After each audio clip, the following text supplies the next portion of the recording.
The world has no special features. Note: due to the fragility of world rules, it is not advisable for beings above sequence 6 to approach and use their strength. Note: due to the danger, it is not advised for any players below 7th rank to approach. Note: this world has the potential to become an A-level pollution world, with the intrusion of the world rules already detected. What is meant by pollution levels? Simply put, it's the severity of world pollution. Many worlds that are newly contaminated are merely sea level, just like the previous Srilan zombie city. The world where Tentacle Man resided was initially 3 sea level. Within a few years of development, it escalated directly to B level.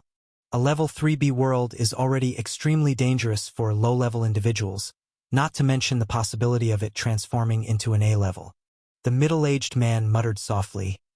And now, news has spread in the present world that a despicable person. Clues have been made public here. Despicable person. For the present world, this is a new name, yet one that untold numbers know of. One should know that not even many powerful beings can become renowned throughout the 10,000 realms. Of course, all of this is directly linked to that entity from the abyss. A large number of people will surely head to that world.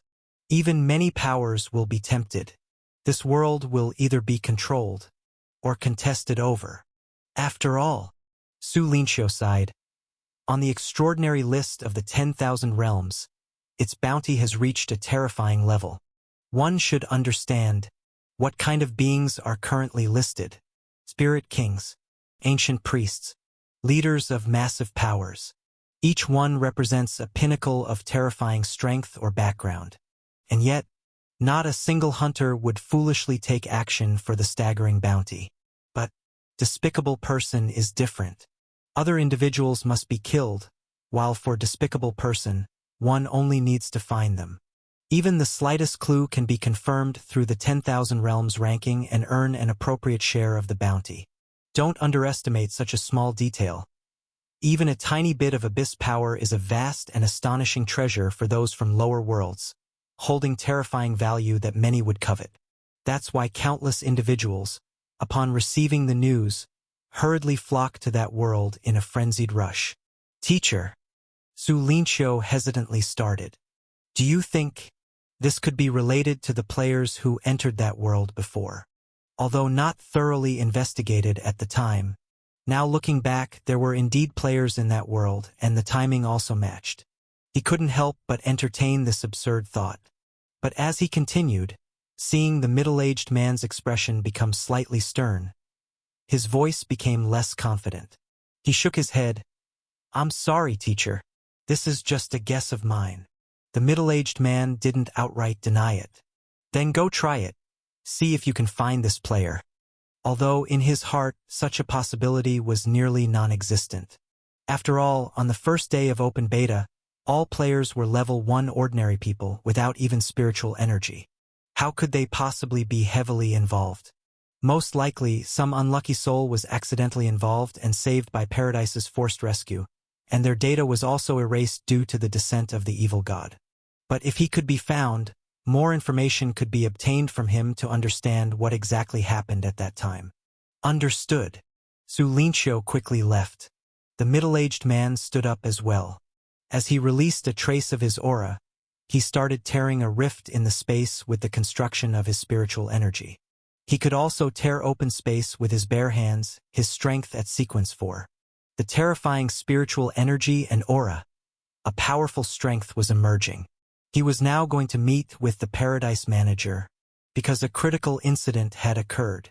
Since half a day before this message was released, the Paradise pollution level has been rising steadily from 156 to 200. The speed of the increase isn't too exaggerated, but it has surpassed normal fluctuations. But most importantly, the middle-aged man looked at the latest displayed Paradise pollution value.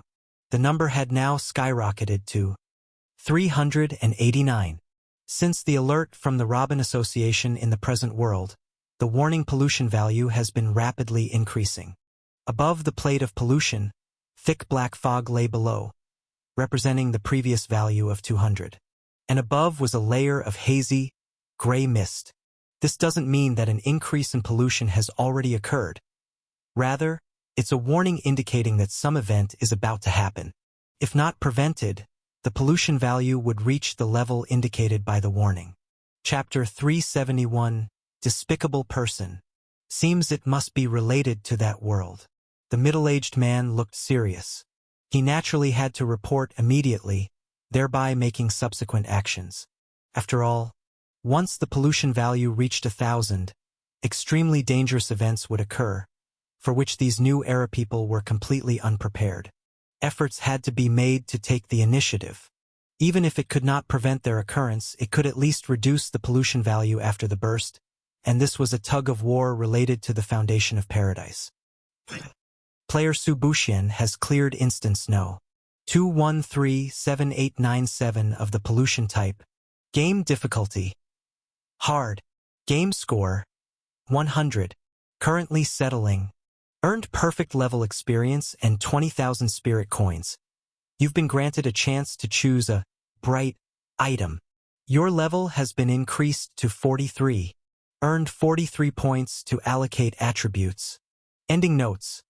First off, can you even understand what the main quest is? You could have escaped safely and completed the task, yet you caused a big commotion. This is no longer a beta test playground. It's not about just leaving the instance and that's the end of everything. Every action you take may lead to a series of subsequent changes. Also, settling individual pollution cleanup contribution points. Su Chi looked at the last message, which he had also heard about from Su Linqiu. After entering paradise, every instance a player experienced, the various main quests they resolved, were all about dealing with the pollution of the entire paradise. Players fell but pressed on in succession. This was how the pollution value could remain at a relatively stable figure. And the players would thus earn a very important metric: individual pollution contribution points. They say these points are incredibly hard to obtain, yet also extremely powerful in use. The pop-up kept processing, seeming longer than expected. So slow. It seems these contribution points are indeed very important. Just like a crucial resource inventory review, it wouldn't come down without dragging on for 10 workdays. Su Chi waited no longer and first opened his email. So many messages. Su Chi's eyelids twitched. The inbox was almost filled with various messages. From Bai Changwei, Qing Lang, Yun Zhantian, and a bunch of other non-friend club emails. Headache. Su Chi muttered, opting for invisibility in his friend list, and then directly facing emails which differed from friend slots. As long as they found him on the leaderboard, they could directly send an email. Previously, because his points had exceeded 100 million, a barrage of emails came in, and Su Chi directly activated high scrutiny mode on his email, rejecting unfamiliar messages, blocking out malicious, abusive language-filled emails. Entering the paradise afterward. Everything was updated all around. All settings returned to default. What a crappy game not saving settings. Su Chi looked at the staggering number of emails flooding his inbox and couldn't help but complain. Of course, this might be an oversight of paradise, or perhaps because his personal space was about to undergo major changes. Previously, when entering paradise, he was reminded that many things from the past would gradually disappear. After all, those were convenience functions serving purely new players, and after entering paradise, new features would gradually be unlocked. Let's see. 17,340,899 emails. That's rather shocking. You know, each person could only send one email, waiting for the recipient to reply before they could send a second. Su Chi scrolled down slightly. Good gracious. Indeed, it was an eyeful. Invitations, jealous insults, threats, and congratulations. A surge of emotions came crashing in. Of course, there were also ridiculous ones. I'm a student. Can you send me the good stuff you got in Anxious Land? And scams. I am the entity suppressing Anxious Land. But now I am trapped in the depths of chaos. You must sacrifice all you have to help me escape. I shall appoint you as an archbishop. Su Chi mused to himself.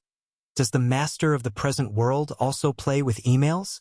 With these idiotic emails, Su Chi directly applied an intelligent filter, wiping away a large portion, then filtering out some meaningless expectations unmet emails again, leaving only less than 100 emails in the inbox. All invitations from various clubs. Su Chi looked at the titles of these emails, which were generally, Dear Mr. Su Buxian, we are such and such a club. Hundreds of club emails all expressed a desire to get to know him, all written in a very official and standard manner, including the forces from Free City and Sequence City. These clubs, they are deeply entrenched, powerful existences within paradise. Su Chi could see that the public test was a jumble of fish and dragons, with numerous hands behind the scenes supporting and manipulating the balance, finally becoming visible within paradise. It said that most top clubs have at least one level 4 powerhouse backing them. Some even have their own shrines, offering sanctuary to other worlds.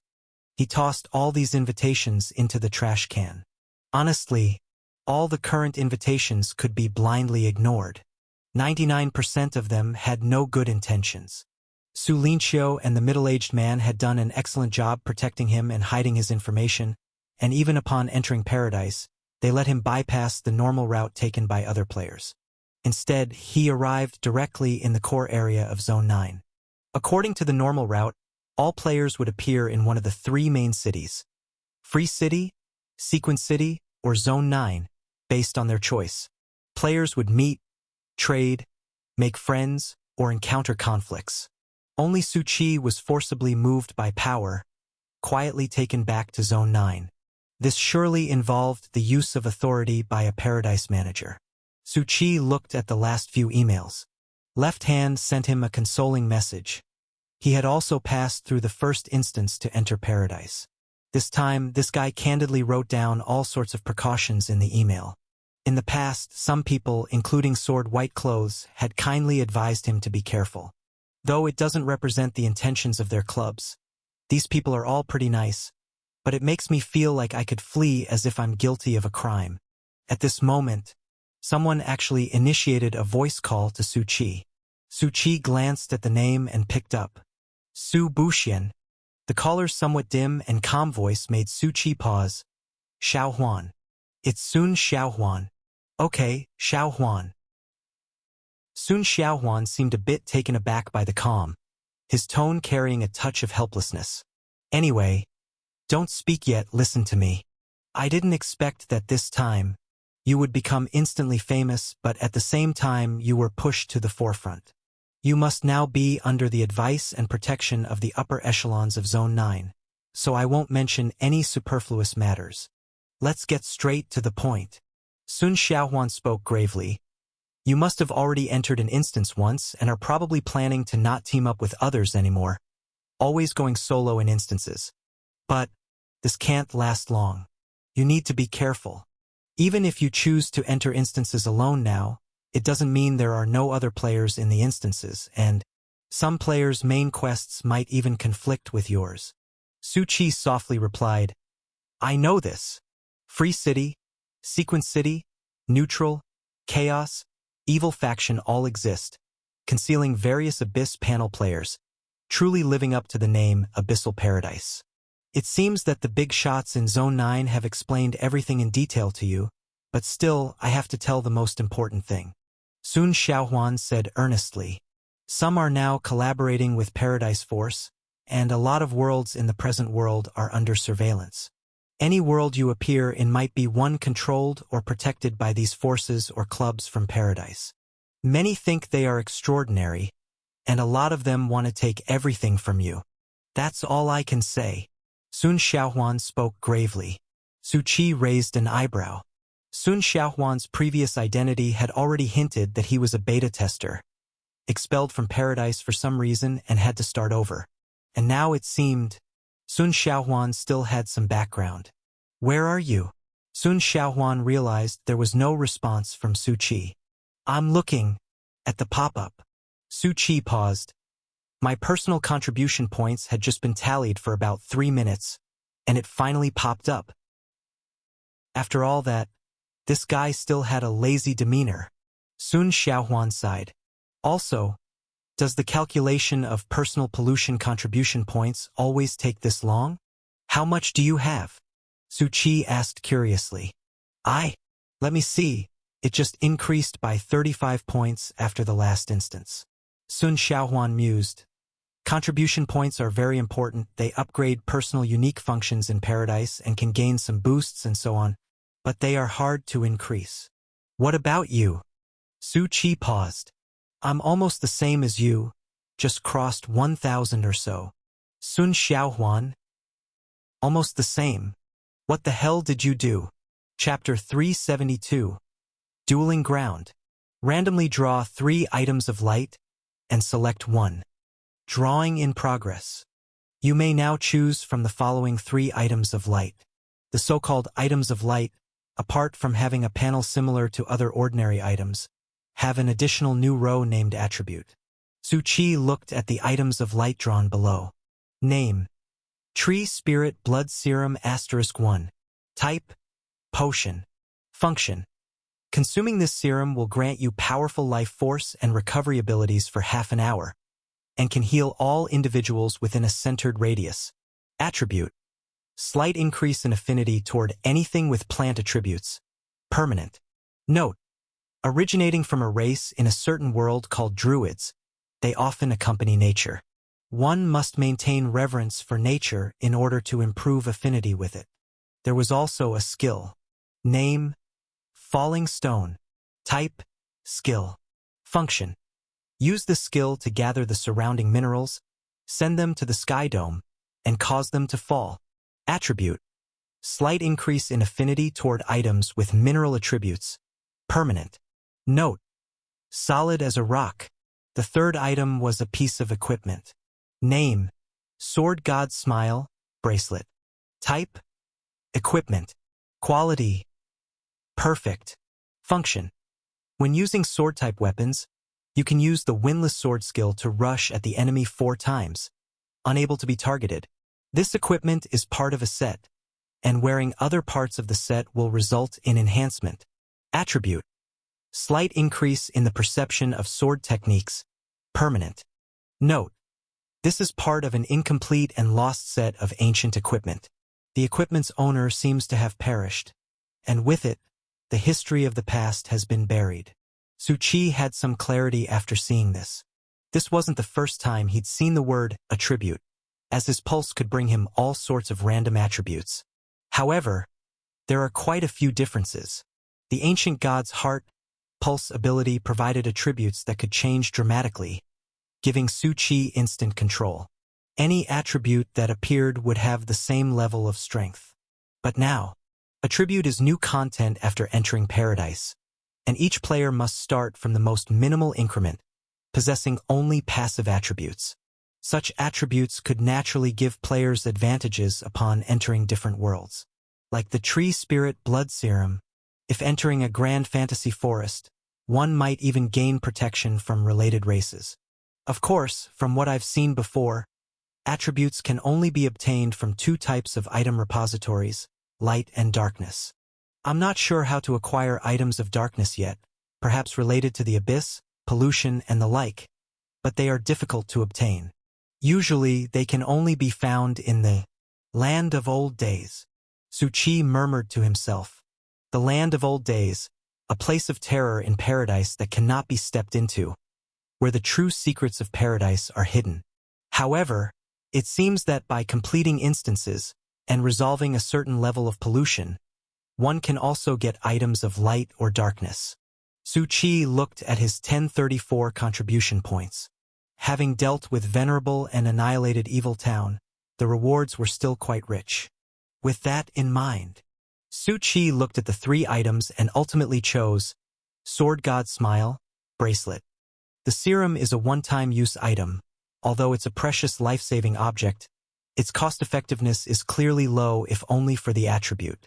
Falling Stone seemed nice, but the strength of the skill was fixed and would not increase with subsequent increases in power. Sword God's Smile, however, was different. It was part of a growing and mysterious set of equipment, and Dark Star could also be transformed into a sword, making it compatible. Whoosh! A strong burst of light shone but was still somewhat overshadowed by the vast number of stars in the entire space. Quickly, a bracelet with mystical patterns was worn on Su Chi's wrist. Attention! Player has donned equipment with set effects. Now explaining equipment matters to the player. Equipment is categorized into head, upper body, lower body, with more specific parts detailed. Wearing 3, 5, or 7 pieces of equipment of the same quality will trigger quality effects. Su Chi paused. Of the same quality, huh? Meaning that now he needed equipment of perfect level to activate it. Equipment with set attributes, upon collecting other pieces within the set, will unlock unique set attributes. Su Chi examined the bracelet. Sword God's Smile set currently collected 1/5, missing earrings, ring, hairband, sword ornament. Upon complete collection and wearing, will unlock ultimate skill. Sword God's Smile. As expected of a swordsman, not a single piece is heavy armor or protective gear, all just fancy adornments. Su Chi put it away. A new pop-up appeared swiftly before his eyes. This is the introduction to attributes. It was as he previously learned. Attribute is also a new feature after entering Paradise. Damn it! Dragging me into Zone 9 and I've missed so much content. Every player would receive a standard explanation of the process. Simply put, they would know of the existence of the light and darkness weapon repositories, understand the importance of attributes. To obtain them, The largest channels were the land of old days. But that's a conversation for later. Currently, players only have two methods. One is like Su Qi, who overpowered the main storyline and crushed it, earning chances of related draws. Chapter 373. The second thing is to increase pollution contribution points, where every 500 contribution points allows for a draw. The key is that this draw is not guaranteed. 90% are ordinary equipment, and only 10% might yield light and dark items. Within that 10%, there's also a different probability for each quality, with perfect quality being even rarer.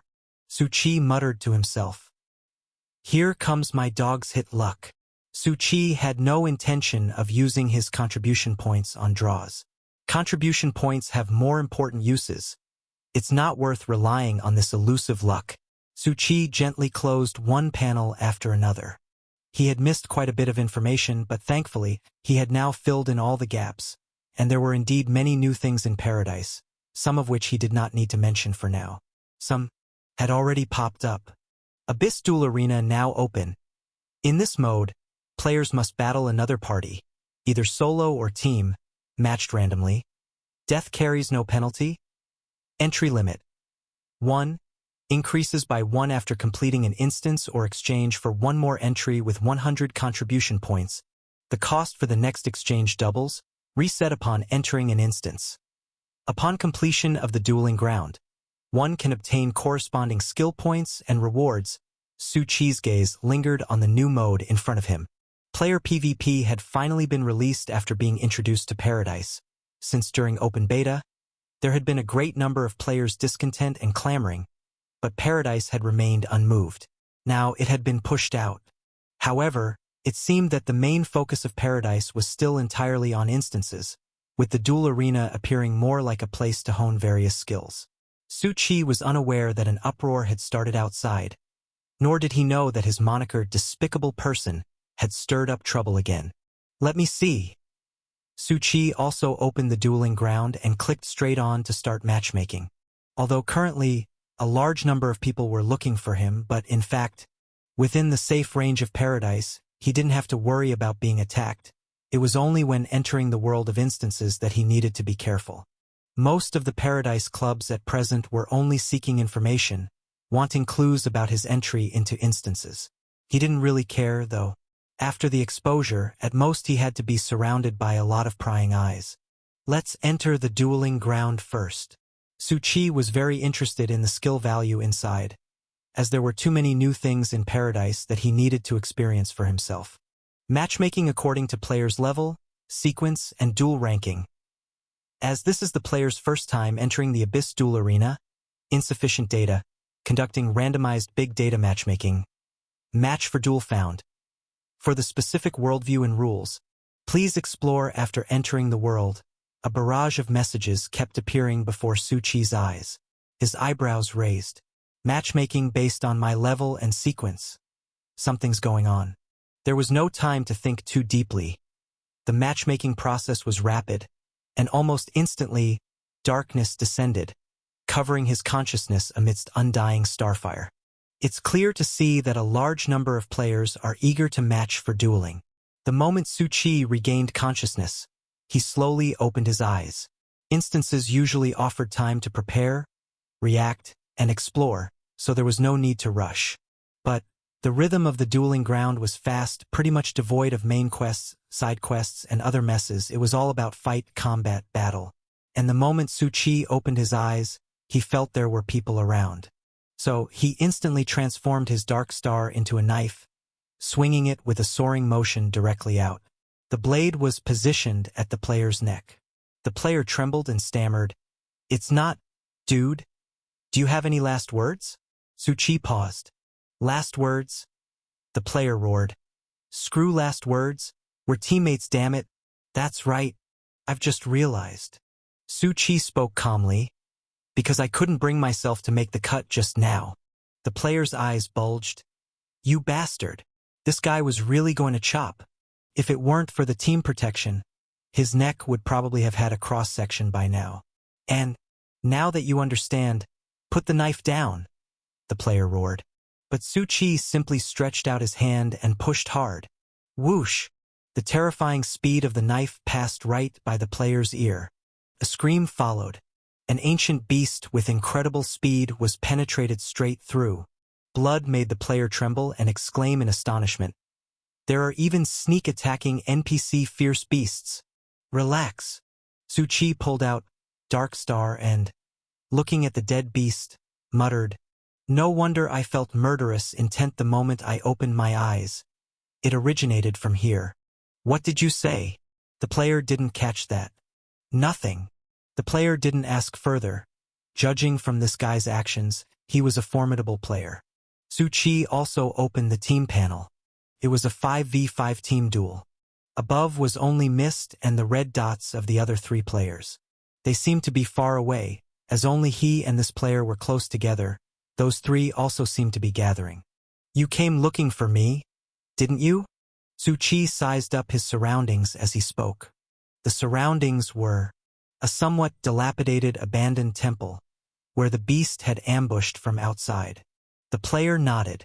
"I also woke up in the temple and, finding you closest to me, came straight over from the latrine. In a team duel, it's naturally best to regroup as quickly as possible. Moreover, I've looked over this rundown building. It's ancient-styled and even has various scriptures, traces of shattered ancient weapons. It seems we've come to a world of immortal ancient martial arts." He mused. But in Abyss duels, fighting other players is the most important aspect. The worldview isn't so important. And from the fierce beast just now, it appears there are other dangers here. Perhaps even some rule restrictions. The player was analyzing non-stop when he suddenly paused because he noticed that this guy was intently examining the dead beast. He couldn't help but be somewhat serious. "Did you notice something?"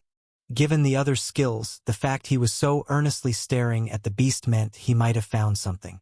Because one needs to know, there are many factors in the dueling ground that influence victory. Information about the environment and exploring the rules can bring many advantages. "I noticed something," Su Chi said softly. "The pattern is clear, rich in hemoglobin. The flesh even has a milky scent. I was considering whether or not to barbecue it." The player's expression stiffened. His eyes widened. "Is this guy nuts? For Pete's sake." He was looking at this. "Stop joking, buddy." The player was close to tears.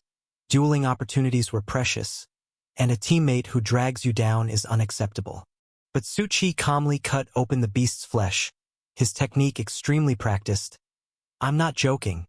Haven't you noticed that the moment we entered here, all our healing methods were forbidden from use? This beast might replenish spiritual energy." The player was taken aback, hurriedly opening his item slot. "Seems you're right. This point was crucial. One often calculates supplies for battle, but then in the heat of combat you can't even drink a potion to recover spiritual energy." He didn't pay attention to this detail since the Paradise system didn't give a prompt. "Also, our spiritual power is dropping at 1 point every 10 minutes.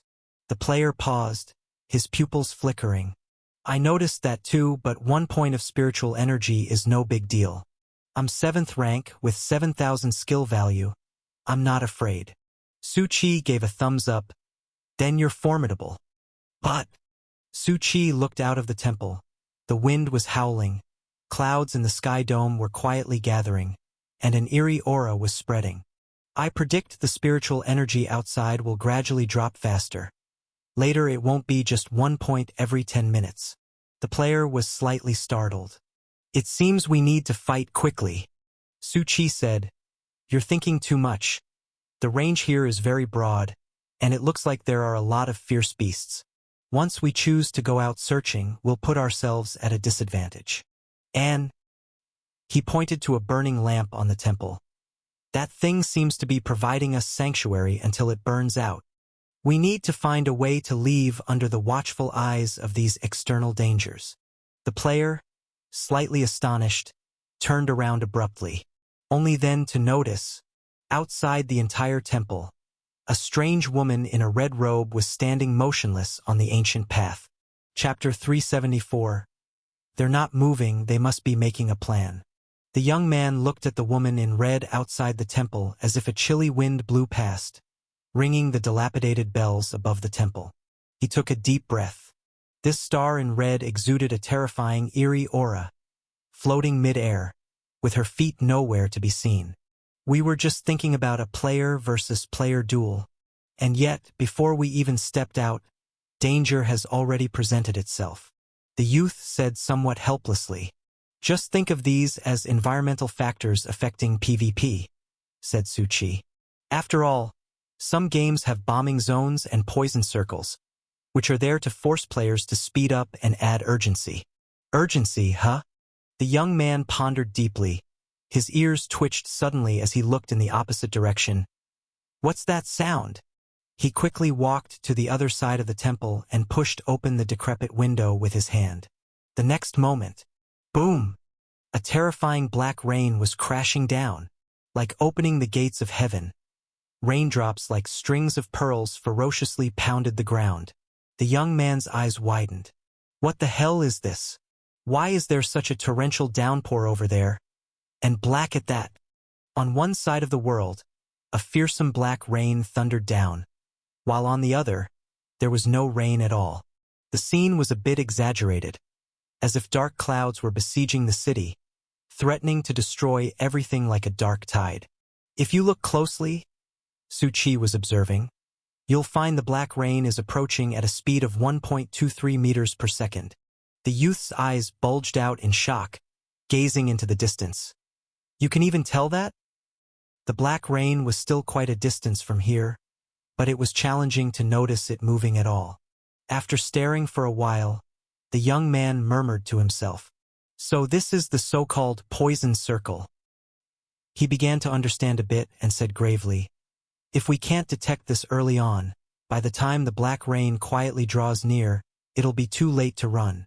It was like boiling a frog in warm water. Moreover, he could tell at a glance the terrifying nature of the black rain. Every place it passed, whether plants or buildings, quickly decayed and eroded, their life force rapidly drained. He could also see numerous fierce beasts fleeing from that area.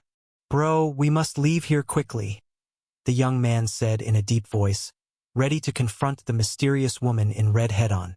Su Chi appeared busy and replied, "No rush. Not in a hurry." The youth turned his head back, somewhat puzzled. His eyes suddenly widened. "What are you doing?"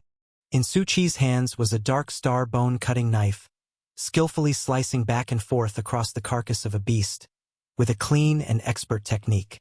Bones and meat were quickly separated without any mess or fuss. "Stay calm. The beasts living here all have resistance to the black rain. Eating their meat can temporarily slow down the erosion of spiritual energy." The youth paused. "I get the logic, but—" His eyes fell on the thinly sliced beast meat in Su Chi's hands, and then on the set-up copper hot pot and alcohol burner. The young man shouted in anger, "This hot pot is a bit much. Since we're going to eat, might as well make it delicious," Su Chi said nonchalantly as he pulled out not only the hot pot but also various accompaniments such as sesame paste, Chinese leek flowers, and chili oil. The youth stared dumbfounded. Who in their right mind would pack these unrelated things into their item slot? Su Chi was very adept. After all, it wasn't the first time he had eaten inside an instance. He had shown off steak in a restaurant in front of Old Huang in the Anxious Land, in the Venerable's office in Evil Town. Su Chi, holding Yi Yuzi in the office, grilled skewers. The guy cried tears of joy, full eyes weeping as he ate, and afterward no longer called us Su but Brother Su instead. But the most crucial point was, Su Chi could see that the temple was a safe sanctuary. There was no need to hurry away. Rushing to an unfamiliar place would only put one in a passive situation. Besides, although the black rain was moving at its current speed, it would take at least an hour to arrive. Of course, the most important thing is, since just now the other three players have been moving very fast, almost without stopping, Su Chi observed the marks on the map. If they had a sanctuary like ours at the start, it means they're choosing to leave directly. Their movement paths are now somewhat erratic, even a bit scattered, and it's very likely they're being chased by some dangerous entity.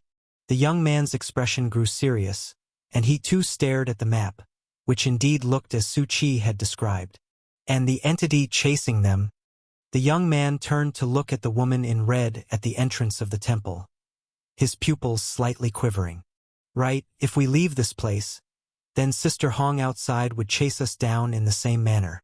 Su Qi looked towards the red-dressed woman at the sanctuary. The good news, it's not fatal. After all, they've been running for so long and haven't died. But the bad news is they can't deal with this presence. Once they leave the sanctuary, it's a constant run for their lives, with no safe time to rest or stop. Listening to Su Qi's clear and relentless analysis, the youth was a bit stunned and took several seconds before he could utter, "Bro, you're amazing." He had thought this guy was here to cause trouble, but he didn't expect him to see things so clearly. Su Qi said, "So, do you want to eat? Since we're not in a hurry, as long as the temple candles don't die out, the sanctuary should remain. We can wait and observe their situation." The youth nodded. "Then I'll have a few bites." Chapter 375. Fine, the condiment fee is 30 spirit coins, and the soup base costs 280. He took back his earlier words. This guy is just here to cause trouble. Beneath the sky dome on the ancient road, two other individuals stood outside a pavilion. They belonged to a rival team. Their eyes were coldly fixed on a small sanctuary in front of them that housed a memorial tablet. This is their starting sanctuary. One of them lowered his gaze to the ground, stretching out a hand to activate his ability, and squinted slightly. There are 3 people. The 3 of them moved quickly, choosing to leave this place immediately, but they also became entangled with something strange. It's unknown whether they have managed to shake it off. Both teams had similar encounters at the beginning. Waking up in a shelter building, finding danger both in front and behind them, and then choosing whether to move on or stay put. Among these 3 people, there's a smart one. They chose to take the initiative to strike and look for opportunities. Interesting. The other 2 should gather with them soon. What should we do? One person's expression was calm, and his body subtly exuded a powerful aura. No rush. Let's wait for old Mo. He's helping us lure away the strangeness. With his ability, he should almost be free from it by now. As expected, about 3 minutes later, a figure with a tight build appeared, clutching the corpse of a fierce beast in his hand, his presence somewhat terrifying. "I'm back." If Su Qi were here, he could recognize at a glance that this man was the first one they had encountered earlier, old Mo, who had shared a lot of information with them. "Did you make any discoveries?" The 2 did not mince words as they looked at him. "I saw traces of battle along the way, the corpses of fierce beasts." Old Mo dropped the corpse on the ground. "Silverhand, take a look." The man beside him had a full beard, with long hair draped over his shoulders, and his right arm was a massive silver hand. His eyes moved slightly, glowing red. Among these 3, one has impressive strength. His blade work is clean and decisive, and his burst of spiritual energy is just right. The other 2 are a bit weaker but also full of experience, leaving barely any trace. These 3 are definitely dueling ground veterans. All 3 were veterans of Paradise, having entered the dueling ground many times, capable of assessing the situation from the start and quickly formulating strategies. "We also have 2 companions who have yet to join us." Old Mo paused. "According to the dueling grounds matching system, they should be new players from Paradise. The system will balance the strength of the teams as much as possible. Their 3 members are very strong, so the remaining 2 must necessarily be rookies. Similarly, the other side is also likely in the same situation." At this moment, a slight sound of footsteps came from outside the pavilion. "New recruits? We don't think so." Old Mo and his 2 companions looked outside in surprise, where a corpulent man with an unidentified object on his shoulder stood beside a genteel, glasses-wearing man with a sinister smile on his face. "Hello, fellows, good afternoon." Old Mo and his 2 companions' expressions tightened slightly, instantly realizing that these 2 were not new players, but the chill emanating from them made even their own teammates uncomfortable. "You didn't expect to arrive so quickly?" Silverhand paused before continuing. "But it's no big issue. We can move together. The glasses-wearing man chuckled lightly. Move together? No. He pushed his glasses up, his eyes shining with a sagacious light. I will be leading you. The bald man beside Silverhand's expression darkened, ready to speak. But Old Mo stopped him. We are a team. The position of command can be discussed. The corpulent man calmly threw the object from his shoulder onto the ground with a loud thud. Is this convincing enough? The glasses-wearing man lightly kicked it, unraveling the cloth sack to reveal the body inside. The three men's pupils dilated instantly. This is the strangeness, the peculiar entity they all needed to evade. These two had actually managed to kill it. Such entities are powerful and dangerous. Normally, if one was playing it safe, they'd choose not to fight it. The three, if they went all out, could perhaps succeed in killing it. But not so easily. Moreover, the three of them also noticed the consumption of spiritual energy and were reluctant to waste it on such matters. Old Mo observed the two newcomers with barely concealed concern. They actually did it, and they're not even slightly injured or drained. Their strength is extremely strong. Silverhand took a deep breath. I understand. From now on, I'll follow your lead, but there are some decisions that we still need to discuss. The bespectacled man smiled calmly. Of course. After all, we are a team. And there's more. With a flick of his sleeves, the bespectacled man shot out something that struck the air above the pavilion like bullets. Then it was swept up towards him. Caught in the man's hand. The trio's expressions changed in shock. What is this? In the bespectacled man's hand was an eye, still emitting a screeching alarm. Old Mo's expression darkened slightly. It's a surveillance device left by the opposing team. Damn, we didn't notice it. The bespectacled man looked at the eye with a playful expression, his fingers kneading it.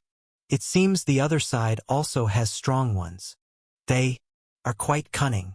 In the next moment, the bespectacled man clenched his palm, and the entire eye violently exploded. He chuckled softly. This duel is going to be fun. At the same time, somewhere else in the ancient martial land, three figures were still sprinting, when one of them suddenly grunted, covering her eye. The white-haired person calmly asked, Have we been spotted? The woman covering her eye replied gravely. They have indeed reached the pavilion we were at before, and they found what I left behind. What did you see? The big man with a giant axe on his shoulder paused before speaking.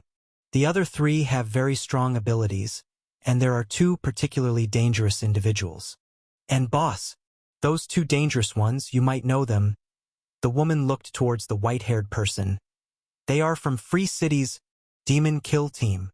The white-haired person, although young, had pronounced worry lines, a few wrinkles on his face, and dark circles under his eyes. He whispered, I understand. Big man with the giant axe frowned hard. The Demon Kill Team. Huh? The opposing team's overall strength seems a bit too strong. And on our side.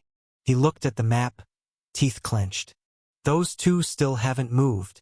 They must be newbies from paradise, right? This kind of team PvP that includes world exploration is not only a battle of strength but also a battle of information. Staying put is the height of folly. Even a quick look around before retreating would be fine, but these two haven't budged at all. Damn it! Are you still sleeping in the sanctuary? Boss, what should we do? The woman looked backward at the strange sight.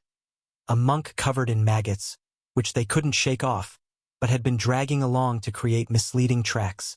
The white-haired person was pondering and then softly said, Since they won't come to us, let's go to them. He pointed a finger gently. Whoosh! 3 petal darts flew out at high speed. The strange being seemed to sense the danger and attempted to dodge. But the 3 petal darts in midair, as if having calculated it perfectly, intersected right when they were about to be evaded, striking the strange creature with a baffling and unreactable speed, burying 3 inches deep into its body. The creature let out a shrill scream, but the petal darts were affixed with explosive charms, which detonated with a thunderous blast. In the next moment, the strange monk's body exploded into pieces, twitching helplessly on the ground. "Boss, your calculations are incredible," said the big man with the giant axe, somewhat moved. "Using the least amount of strength to kill a powerful enemy." The woman looked at the map. "I just hope these two aren't here to drag us down." After all, the enemies this time were strong, and the dueling ground was extremely important to them. It was their only chance to truly come in contact with what lay behind paradise. "Don't underestimate any player," the white-haired person gently said. "Taking the initiative has its advantages, but staying in one place can also be a strategy. Perhaps these two have other plans and preparations." Chapter 376, Immortal Tool, Food God's Protection. About half an hour later. "We're almost there. They haven't moved at all in this half hour. It looks like they've been waiting for us." A wise choice. Realizing we were converging on their position, it was best not to move from their spot. The woman murmured softly. After all, in this dangerous territory, more routes meant more likelihood of being attacked. They had encountered quite a few fierce beasts on their way and had vaguely seen some odd buildings, but they had kept their distance. By staying put, they could at least provide a safe sanctuary, allowing them time to make new arrangements after gathering. However, the three white-haired figures silently stared at the distant temple and the rising smoke. Why is there still smoke?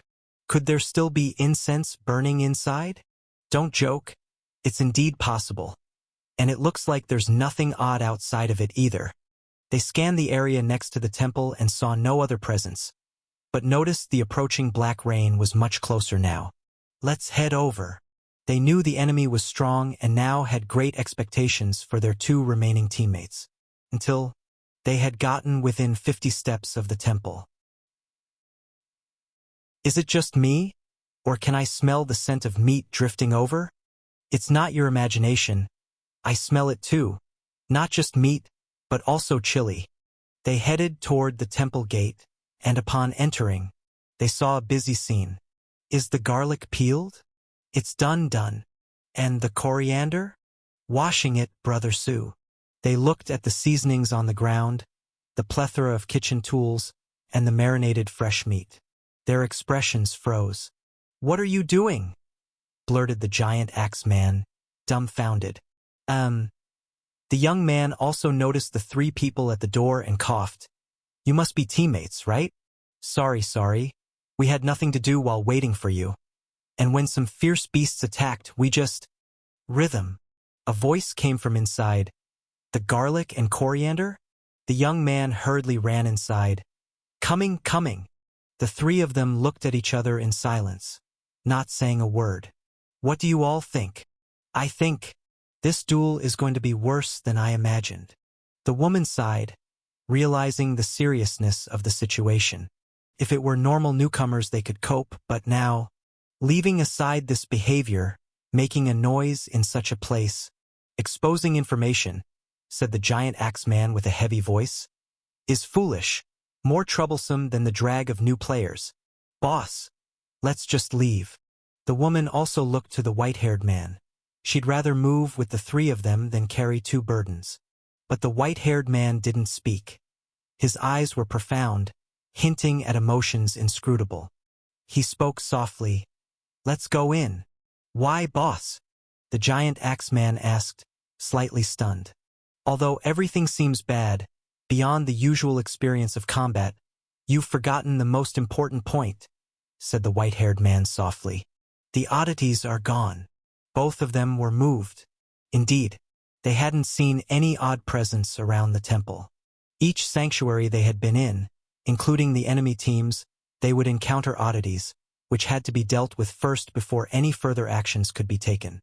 It seems that they have either driven away or lured off the oddities. They likely didn't kill them because... The woman's eyes turned bloody, and she saw no traces of battle around.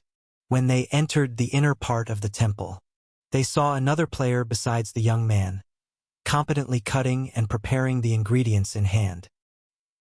They really were cooking, and the scent was so enticing that it almost overwhelmed them. Let me introduce myself. I'm Rhythm, a new player from the open beta, and this is Suku. He's the same as me. the young man hurriedly said.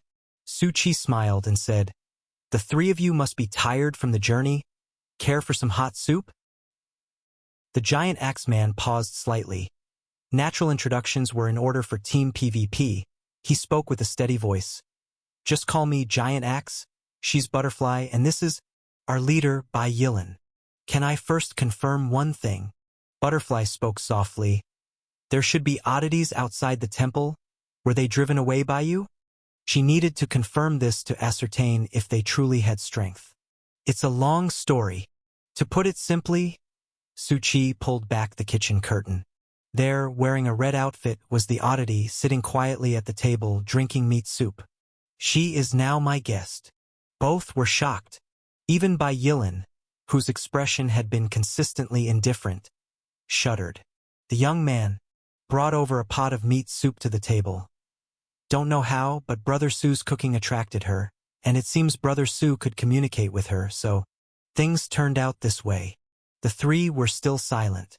Getting rid of oddities. Killing oddities. They had seen it, but it was their first time seeing an oddity being invited in the house, sitting peacefully and having meat soup together. "Why don't you try it too?" Rhythm reached out his hand and began to ladle soup.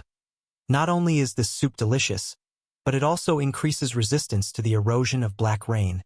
We haven't dropped much spiritual energy." "Thanks then." It was hard to refuse such hospitality. Sitting somewhat awkwardly opposite the oddity, the sight of its horrific, rotting flesh face made it difficult for the giant axeman and the woman to look directly at the bowl of meat soup before them. Chapter 377. Bai Yilan calmly sat down, sizing up Su Chi. Su Chi ignored the gazes directed at him and was slowly examining the frying pan in front of him. Cooking of meat soup has been completed. The combined score for color, aroma, and taste is an average of 80, which meets the standard. The soup will have the effect of restoring spiritual energy. This message had come from the frying pan he held in his hands. After leaving Anxious Land, he was granted opportunities to draw lotteries for equipment, skills, and special items for a total of 3 different occasions. It should be noted that these 3 lotteries were also of the advanced tier, starting at least with excellent quality. This frying pan was a reward from the special items lottery. Name: Food God's Protection. Quality: Immortal. Effect 1. Cooking with this item can produce extraordinarily effective food, depending on factors such as ingredients, recipes, cooking abilities, and so on. Effect 2. Cooking skills will continue. Effect 3. There is a 1% chance that your cuisine will manifest phenomena and special extraordinary effects. The higher the cooking specialization, the higher the probability. Current cooking specialization: B+. Note: among the sequences, myriad changes occur, and yet culinary arts are also pathways of the sequence. Most importantly, the food god truly exists. Strive to enhance your culinary arts, and perhaps one day you will gain the favor of the food god.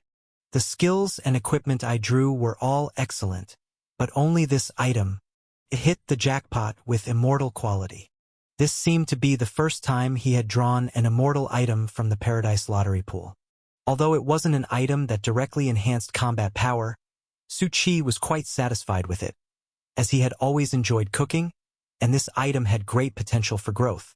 Previously, he had tried cooking with ordinary food, and even without adding anything, it was delicious to the extreme and could slowly restore physical strength. And now, in this world, Su Chi could tell at a glance that fierce beasts made for high-quality ingredients, presenting rare cooking opportunities. This was also one of the reasons he wanted to stay here to cook. And the food produced can be eaten across races, life forms almost universally, including the strange entity before us. Su Chi looked at the terrible face of the red-clothed strange, which was now slightly narrowed, as if enjoying the food immensely. This was also its specialty. This lady here has already eaten quite a few big bowls, but it's not a problem. Su Chi watched as the satisfaction rating popped up, with his cooking specialization also gradually increasing. As for these 3 people, they were also immersed, seeming somewhat amazed at why the meat soup tasted so good. Su Ku. "Brother, is your cooking really this good? To think you could make something this delicious inside an instance," one of them said. With a light smile, Su Chi replied, "I once learned how to make this meat soup from a certain chef. The soup that Pig Chef once made was still fresh in his memory. Disgusting as it was, but once all those random ingredients were removed, the taste was indeed exceptional. Brother Pig might not be a good guy, but he truly had a knack for soup." "Additionally," Su Chi said, pointing to the incense box beside him, "don't forget to pay later, 200 spirit coins per bowl." "Oh? Are you really charging for this?" However, just at this moment, boom! A thunderous explosion erupted in the sky dome. Black rain suddenly brought a more torrential pitter-patter of noise. But the red-clothed strange slowly put down the bowl, stretched out a finger, and spoke in a hoarse voice. What did it say?" Su Chi paused, looking at the question mark over the other's head, just about to speak, when Butterfly suddenly said, "It says the incense is about to go out." Rhythm looked at her, somewhat surprised. "You can understand what it's saying too?"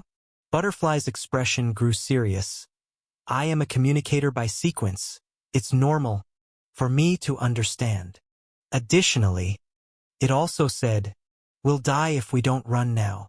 The next moment, a great wind suddenly overturned the windows of the temple. The chilly wind, mixed with a visible filth, came with strange black shadows that almost sprayed directly in. In an instant, they all felt their bodies stiffen, as if there was a terrifying fatal threat. "What's going on? What in the world is this thing?" The woman in red, holding a bowl, spoke with a hoarse voice. The woman hastily said, "She said the spiritual power is bursting. Run quickly." Spiritual power? Is spiritual energy, right? The incense was currently blocking the black shadows, but it was already in a precarious state, crumbling inch by inch, and that faint glow of fire was about to be extinguished like a candle in the wind. Snap! The next moment, the light was suddenly destroyed by the countless gusts of wind. No one hesitated. They immediately burst forth their spiritual energy and rushed out of the temple. However, Su Chi was not in a hurry as he collected all the seasonings and tableware back into his item slot. His item slot was now like a department store, and not only did it carry goods from paradise but also some interesting things he came across in instances which he would stuff inside. For instance, the violin from the last instance, the Black Pearl pointer from Anxious Land, and the sound system microphone from Night City, among others. Of course, the most valuable item was the gem of the Master of Destruction. Move quickly. At this moment, everyone was swiftly leaving the temple. Looking back, they saw the black rain. 10 minutes ago it was still far away, but now it was nearby, and those gusts and black shadows just now were ripples caused by the black rain pounding the ground. It seems like the speed of the black rain suddenly increased. "It's not sudden. It has been gradually picking up speed," Su Chi spoke softly. The three of them paused, as they actually only knew a little bit. Although each sanctuary was near the black rain, they only stayed for a brief time before immediately leaving the shelter. They didn't know much about the black rain that was behind them. "This black rain is very dangerous," Bai Yilan said softly. They also saw that wherever the black rain passed, all life was utterly extinguished. The temple where they had stayed before was now covered and destroyed into ruins by this endless storm. They quickened their pace, walking among the ancient paths. From the current situation, the black rain seems to be a vast encircling ring that is shrinking. Bai Yilan observed the angle and extent of the black rain. Giant Axe's expression became a bit grave. "In this way, we're all gradually moving towards the central area, and the chances of encountering fierce beasts and local teams are greater." Butterfly looked at Rhythm and Su Chi. "Based on our previous information, the enemy is strong. How about you two?" Rhythm rubbed his head. "Well, how should I say this? After drinking Suka's broth, I feel like I'm full of energy." "I'm asking about your strength, not your mental state," Butterfly sighed. "Usually, the answer would include the team's positioning, how many trump cards they have, how much spiritual energy they can burst with their skills, and so on. Of course, these questions were very professional while also avoiding some privacy. Rhythm coughed. My ability is defense. I have 2 trump cards. My offensive power can burst up to 2,000 spiritual energy, and defense is 1,500. Butterfly nodded. This level of information was enough, as the burst of spiritual energy could indirectly reflect the power of skills and tools. Of course, these were only estimates and not accurate since the quality and effects of skills and tools varied greatly. Some perfect advanced equipment could burst with tremendous power with very little spiritual energy. The 3 of them also succinctly stated their own information. Butterfly and Giant Axe were both about twice that of Rhythm. One was an assassin and the other was a strength vanguard, while Bai Yilin was somewhat terrifying. I'm a dual cultivator of technique and body. I have no trump cards, or rather, everything that can be utilized can be considered a trump card. The highest burst ability is 12,000. Rhythm's eyes widened. How much? Although they were all 7th rank, the difference was obviously huge. And Rhythm also always felt that Bai Yilin, with an aura like the dark star crow, eyes without a ripple but possessing an extremely mature and profound depth, was a true fighting prodigy. He twitched an eyelid. This was a real battle genius. Su Ku, what about you? He murmured. You should be similar to me. Don't leave me behind. After all, in a team, it's embarrassing to be the weakest. Don't worry, my position is a swingman. You can say I have quite a few trump cards, but most of them are of the hurt the enemy 1,000, hurt myself 800 type. My spiritual energy burst is roughly. Su Chi stretched out a finger. Just this much stronger than you. Rhythm exhaled comfortably.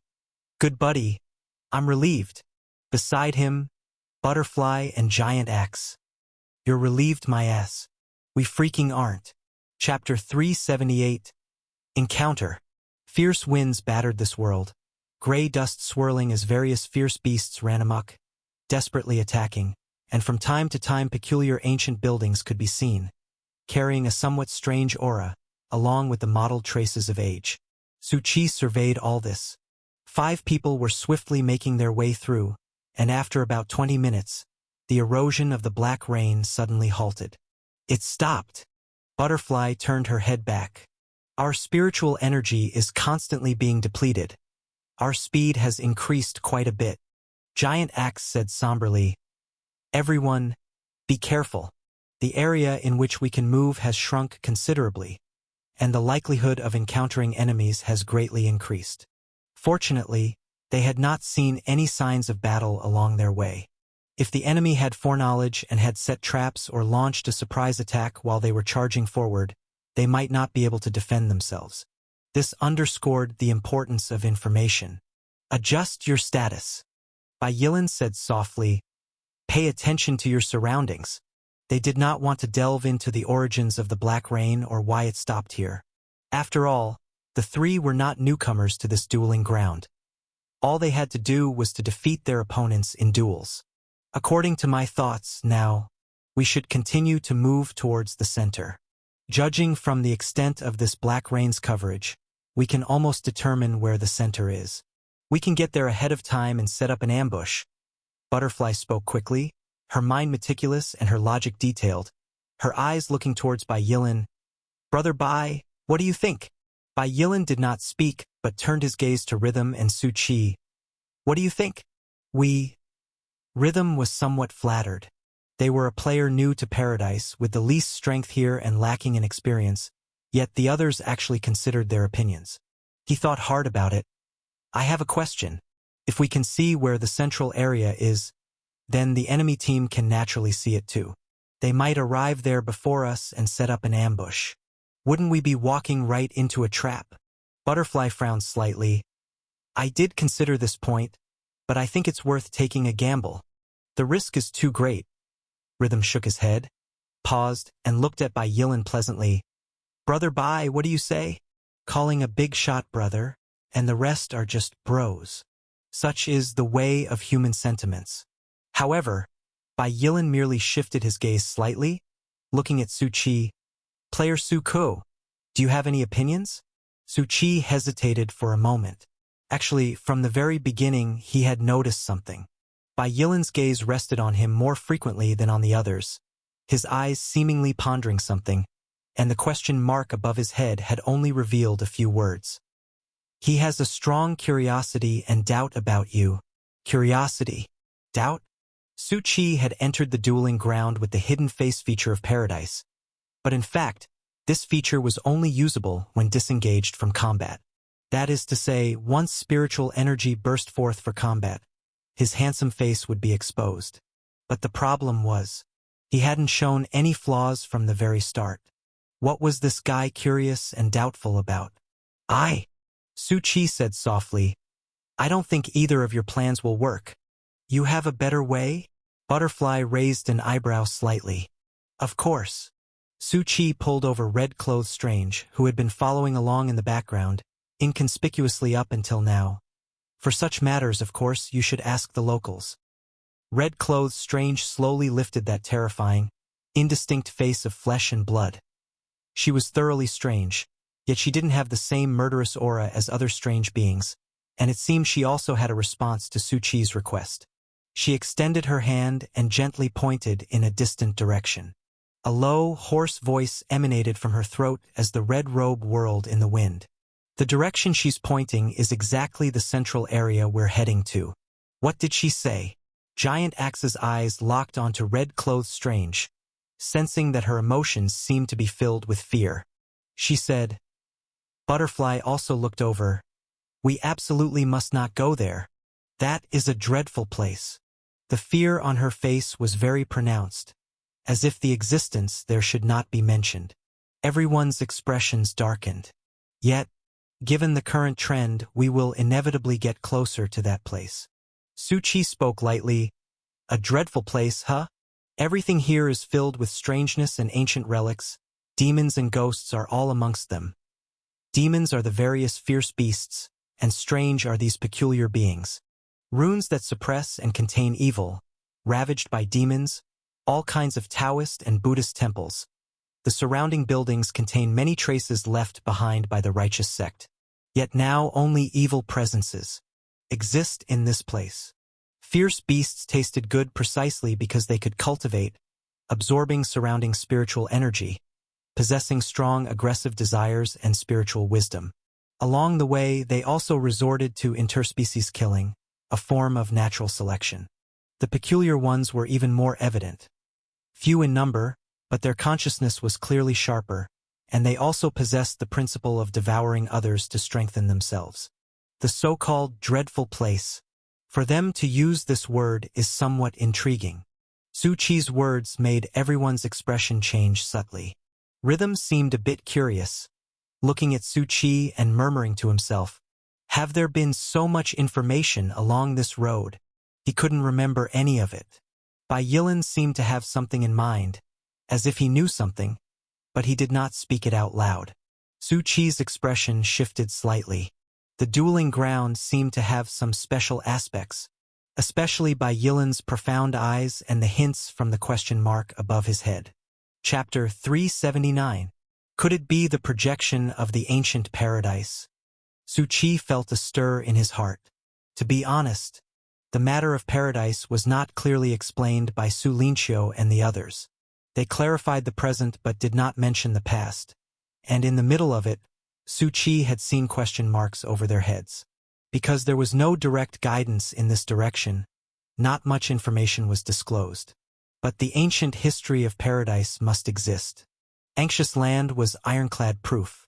Its various patterns were all too similar, including the never-seen master of the present world, who had a multitude of connections to paradise. Everything was hidden in the past. Now, seeing these three characters for ancient paradise from Bai Yilan in front of him sparked a bit of interest in Su Qi. This so-called dueling ground is certainly not that simple. However, right now seemed not to be the time for curiosity, because Butterfly suddenly changed her expression and shouted, "Be careful! There's movement on the left." Her eyes were turning gray-white, containing the nearby scenery, sensing the movements in a specific direction. Have we been found already? Giant Axe's expression grew grim. He didn't think starting a battle now was a good choice. After all, they had little information and hadn't had time to recuperate. The fierce beasts and peculiar encounters they had along the way had already taken a toll on them. Rhythm also tensely drew his weapon right away. "Brother Suku, let's stick together." "No problem." Meanwhile, Bai Yilan calmly looked into the distance. The disturbance approached quickly, and he too heard the hurried footsteps. But the next moment, what appeared was a demon beast resembling a deer. Giant Axe breathed a sigh of relief. "I thought it was something serious. It's just a fierce beast." "Your reaction just now had me thinking it was an enemy." Butterfly also relaxed her brows. She could provide a warning, but not with precise accuracy. "It seems my reaction was a bit too much." She let out a slight sigh. "Maybe it's because we know the enemy's strength. I felt a bit urgent." It was probably for this reason. She had just felt a sense of unease and now realized it was a false alarm. At this moment, the demon beast was acting quite frantically, and upon seeing them, it burst forth with astonishing vigor, charging at them directly. Giant Axe gripped his weapon. "I'll handle this." This kind of demon beast was actually easy to deal with. Unless they were ganged up on, they could easily slay one. Bai Yilan's pupils, however, narrowed slightly. "Something's not right. Giant Axe, come back." But Giant Axe had already charged forward, closing in on the demon beast. At the same time, in the blood-red eyes of the demon beast, there was an emotion of extreme pain. Something had instantly sliced through its flesh. Dense cuts covered its body uniformly, which was the key thing to note. In an instant, it was turned into a shredded carcass, not even letting out a wail. At the same time, all the fallen leaves, stones, and roots beneath the feet of the demon beast were cut as effortlessly as tofu, and they were rapidly closing in on Giant Axe, who was also charging forward. Giant Axe's face changed. "What is this thing?" He couldn't see it, and with the kinetic energy of his body, he couldn't react in time. At that moment, Bai Yilan's face was stern as he suddenly acted, producing a straw effigy in his hand. Astonishing spiritual energy surged in an instant. The next moment, the space where Giant Axe stood was swapped with that of the straw effigy. And at the same time, the effigy, which had been swapped in, was shredded into pieces by countless sharp, invisible objects like metal slivers. "What is that?" Rhythm's eyes widened. Bai Yilan calmly said, "It's an invisible thread. Everyone, be alert. The enemy has arrived." The enemy arrived faster than expected. Suddenly, "Be aware, not only have they arrived," Su Qi spoke softly, "but they're about to burst." Everyone tensed up, instantly feeling a strange fluctuation. Among the torn chunks of the demon beast, a fist-sized piece of flesh was swelling. Boom! A massive explosion targeted them, sending a terrifying shockwave, overturning more than 10 meters of ground.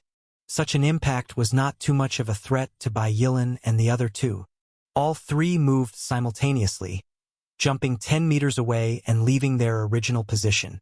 And Su Qi also grabbed Rhythm, retreating backwards. "What are you grabbing me for?" Rhythm asked, puzzled. "I can dodge it." "It's not about whether you can dodge it, it's that you can't go off on your own, Rhythm." At that moment, a massive burst of dust exploded, blocking the view. Although they were only a few steps apart, their senses were clearly obstructed, causing some distraction. "Butterfly, maximize your perception abilities," Giant Axe roared. "I know what to do." And at the same moment, swoosh, swoosh, swoosh, within the rising dust, the light but deadly sound of friction could be heard, and it was coming from behind. The invisible killing intent was almost instantly closing in on Su Qi and Rhythm.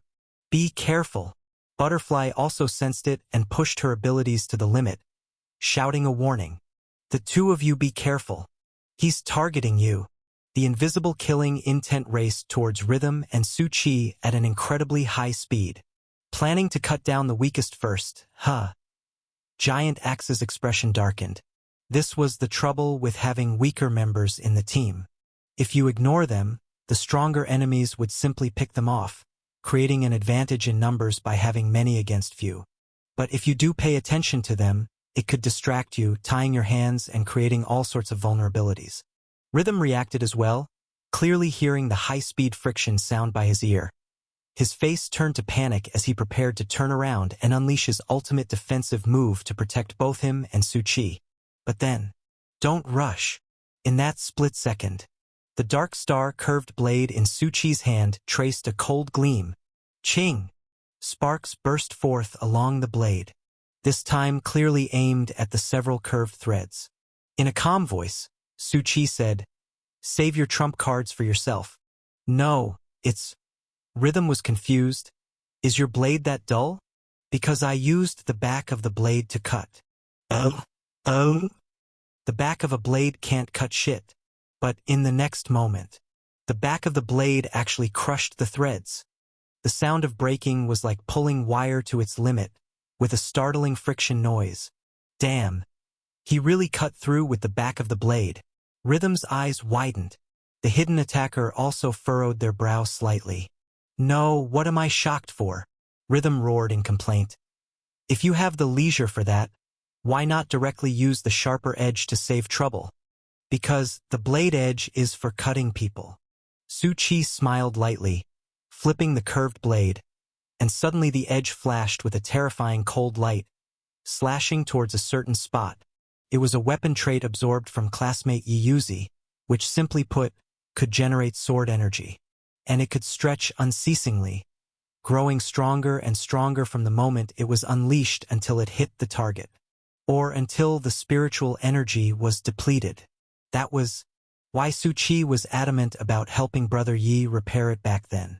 This curved blade truly was a divine artifact, possessing extraordinarily strong attributes.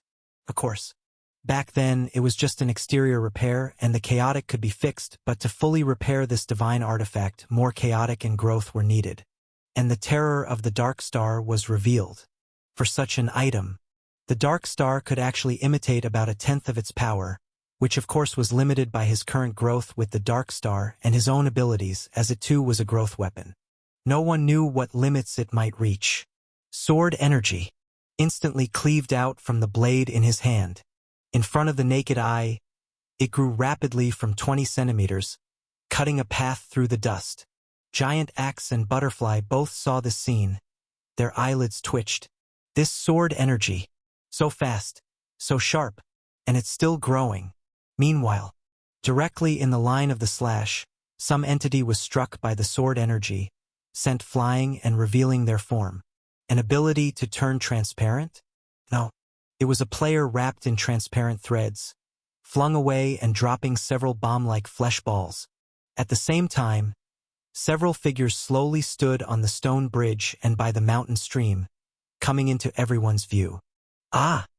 One person looked down at them, the reflection in his glasses somewhat intriguing. His fingers continued to flicker leisurely as he spoke. The ambush failed. As expected, it didn't work. But it wasn't without yield. Such power. He watched the sword energy carve out a trench over 10 meters into the ground. If it wasn't for his threads providing protection, and the player's own defenses, it could have been an instant kill. Judging from the burst of spiritual energy from that move, he looked at Su Qi and smiled. "It seems you've already played one of your trump cards." Chapter 380 Old Mo You Damn are Su Buxian. The man with glasses thought that Su Qi had just played one of his trump cards. Such a judgment was actually reasonable. In instances, various skills could be freely used since spiritual energy could be recovered and replenished. Using some high-burst powerful skills was fine, as long as one was willing to pay a certain price to use them a second time. But in the dueling ground mode, it wasn't possible. First, unless encountering a special scene tool in the dueling world or running into a player with recovery or support traits, one couldn't restore spiritual energy or injuries using tools from the item slot. Second, battles in the dueling ground often needed to be resolved immediately upon engagement. Some high cooldown skills, once used in combat, almost never had the chance to burst a second time. So, in this mode, each player's role and information had to be very clear. Therefore, players usually had a period of coordination and exploration as a war preparation. Of course, this was needless in a 1v1. All right. The man with glasses gently spread his fingers. Invisible threads were flowing through the air. Yes, flowing. His ability was very peculiar, able to become not only sharp as a knife, but also entangle like silk threads, lurking like an invisible snake. Now that the surprise attack has failed, next, it's time for the main course. Boom! A humongous fat man with flesh covering his body, with a face full of fat, holding a large hammer, stepped forward. The other three included a man with a giant mechanical silver hand and a martial artist who was bald. Brother Mo was among them. Su Qi exchanged a glance with him, both somewhat surprised. They didn't expect to meet here, and as opponents no less. Brother Mo also looked puzzled. How is this kid here? Since seeing the man with glasses and his companion, he knew this was a high-end game. The opponent's strength should be quite formidable. But now, even Rhythm, they were all newbies from Paradise. Could only be said. This kid was unlucky. He had stumbled into a high-end game. At this moment, a gentle breeze caressed the leaves. The stone bridge, the small pond, a babbling brook meandered its way through. Everyone stood in silence. Though they were motionless, powerful undercurrents surged continuously. The man with glasses wore a faint smile. His gaze swept past Su Qi and Rhythm, looking directly at Bai Yilan. For weaker characters, he had no interest. Bai Yilan was his target. And the other's deep eyes slowly turned to him, filled with an inscrutable look. Interesting. The air was so quiet that only the sound of the wind could be heard. Every person standing in their place, eyes filled with various emotions. In this silence, faint ripples of spiritual energy had already appeared. They were, in fact, using spiritual energy to communicate swiftly. With a smirk, Su Qi caught Brother Mo's eye. Brother Mo raised his brows, wondering how this kid could still smile at a time like this. However, there was no time to respond. As a demon beast had just discovered the people here, it charged like a rhinoceros, pushing through the surrounding trees and roaring towards the group. Its momentum was ferocious, but everyone's gaze didn't move an inch, all looking at each other. The demon beast roared furiously, pouncing towards the group. And just as its claws were about to strike, boom! All of them moved at once. The fight instantly burst forth. Skills, spiritual energy propelled them, clashing on the spot. The demon beast was dumbfounded in the moment. Damn it! 1 second they're all acting tough in silence, and the next they all burst forth? Too bad. It had barely managed to roar twice before being cut down by the interweaving cold light. Kill! Giant Axe roared low, swinging his axe around in a sweeping upward motion towards the fat man.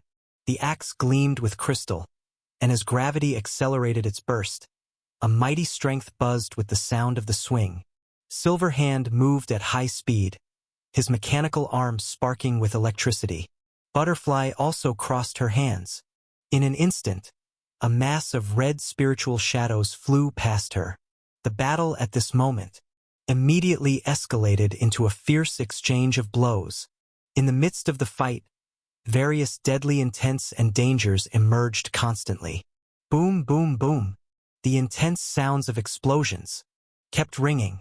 With the burst of spiritual energy, they were rapidly exchanging blows in the melee, each showcasing their strength. Explosions, spiritual impacts, defensive energy shields. The air ripples stirred up like strong wind. Bai Yilan was engaged in a one-on-one battle with the strongest opponent, the man with glasses. A multitude of invisible threads tangled with streaks of white petals. Both figures were leaping at high speed. The man with glasses, his eyes shone thinly, his fingers twirling rapidly. Your ability is really interesting. Bai Yilan didn't reply, becoming extremely calm once the battle began, with numerous calculations rapidly going on in his mind. All of the sharp, invisible threads grazing perilously close to his body. Extremely risky yet barely safe. Meanwhile, the others also in the initial melee had been separated from the chaos and found their opponents. Butterfly and Silver Hand were on an ancient bridge, with Communicator's spiritual power bursting out a fog to conceal them. Rhythm was roaring, battling it out barehanded with the bald martial artist. In an instant, they were striking blows over 10 meters apart. Of course, Rhythm wasn't lying. He indeed excelled in defense. His entire body boomed from the heavy blows of the bald man but did not suffer much damage. Despite being on the defensive, defeating him was still tricky. As for Su Qi, he was reminiscing while slacking off. Brother Mo, it's been a floating cloud since we parted, 10 years flowing by. Su Qi said with a smile. Long time no see. Indeed, long time no see. My ass. According to Paradise's time, it's been less than a day.